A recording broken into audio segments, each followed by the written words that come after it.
Meus irmãos, vamos ler Romanos 14, 21, porque talvez nós estejamos errando, causando tropeço à fé de algum irmão, fazendo algum se esfriar na fé ou até desviar-se. Paulo não tinha problema algum, mas ele diz em Romanos 14, versículo 21, bom é não comer carne, nem beber vinho, nem fazer outras coisas em que teu irmão tropece, ou se escandalize, ou se enfraqueça.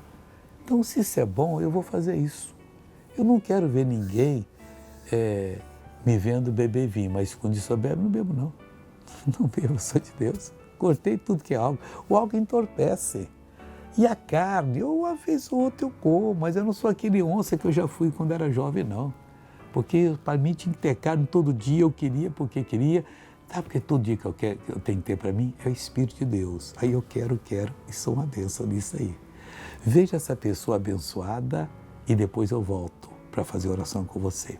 O senhor não escutava? O esquerdo. Nada? Era meu filho, eu também. Ah, era pai e filho sofrendo? Como é que é o seu nome? É Gilmar. Ah, você que é o Gilmar, o David é o filho. Ele é o filho. Ô Gilmar, você, quer dizer, se tapasse o direito, você não ouvia nada? Não ouvo nada. Então tapa o direito aí.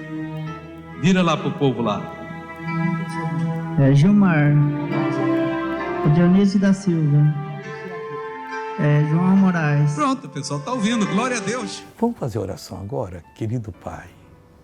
Como Paulo também, se comer carne vai entristecer o irmão, não vou comer mais.